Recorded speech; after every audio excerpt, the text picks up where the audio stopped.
为帮20年前坠落悬崖失忆的三哥恢复记忆，我找到前世闻名的老中医，准备帮他完善数百年遗留的奇门18针，却遇他的小徒弟横加拦路，不仅冷嘲热讽地质疑我的能力，更是在他师傅通过我的指点下顿悟之时，闯入房中强行打断了这一切。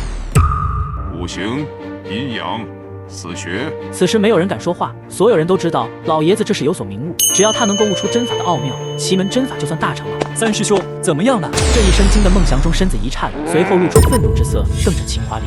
谁让你进来的？滚出去！秦华林很是有些委屈，他是怕师傅受骗，才特意回来看看情况。他哪里知道自己一句话，把孟祥中脑子里的那点灵光直接给打散了。没事乱喊什么，滚蛋！等秦华林走了，孟祥中便问道：“你师傅是哪位泰山北斗？为什么让你来帮忙传话？如果想帮忙，又为什么不亲自来？”我没有师傅，也不是学医的，反而是来找您帮忙看病的。之所以知道奇门18针对您有用，只是机缘巧合罢了。孟祥中眉头皱起来，他绝对不信叶枫是个外行人。行吧，你不方便说就算了。至于看病，给谁看？他之前从悬崖上摔了下去，脑部损伤造成了失忆，只有您的针法才能治好他。不是我推脱，我的针法可治不了失忆。奇门13针治不了，但增加到18针就可以了。可你所说的只是一个理论，目前来说，就算我参悟透了，也未必能用得出来。不用担心，我有一种特别的方法，可以让您这样有基础的人轻松用出18针。孟祥中和梁劲松都听得愕然。如果是几分钟前，叶枫说这话肯定要被打出去，可现在师徒俩却不敢妄动，心中反而有些期待。另一边，刘忠汉家里也来了客人，是他曾经的部下，如今已是省城鼎鼎有名的餐饮大亨杨国良。质问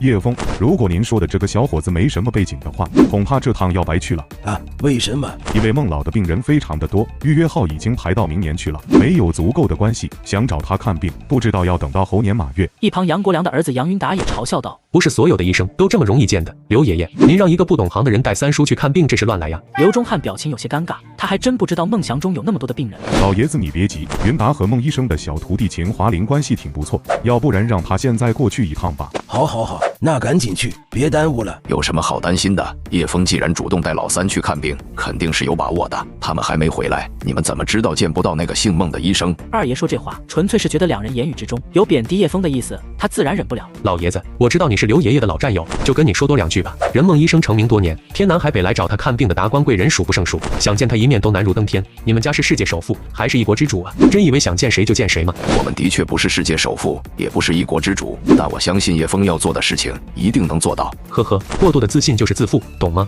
二爷气得浑身发抖，被一个毛头小子笑话，他真想一巴掌抽过去。行的。杨国良父子俩对二爷毫不在意，但看到刘忠汉不太高兴的样子，都稍微收敛了点。随后，杨云达转身离去，杨国良则留下来陪刘忠汉等消息。老爷，你别生气，他们爷俩也是好心。我知道他们好心，可凭啥他们好心就得踩着叶枫？你看你怎么还那妇驴脾气？只要能把老三的病治好，回头我给叶枫那小子道歉还不行吗？虽然刘忠汉话说的委婉，但二爷还是听出了其中的意思。你也不信叶枫？不是不信。刘忠汉干笑一声道：“主要你在国外待久了，咱们国内人情味重，有时候办事还就得靠熟人关系才行。我承认叶枫是个有本事的年轻人，但看病是另一码事啊，这不是信不信的问题。你。”反正我就信叶枫能办到。刘忠汉没有搭话，现在这个时候说的越多，就越容易闹矛盾，隔行如隔山。杨国良都说了，达官贵人跑去都得老老实实排队，叶枫一个小年轻也确实没办法。另一边，杨云达也来到了孟祥中的医馆，便看到了站在门口闷闷不乐的秦华林。华林，这是咋的了？耷了个脑袋，又被孟老骂了。你怎么来了？别提了，我师傅也不知道犯了什么毛病，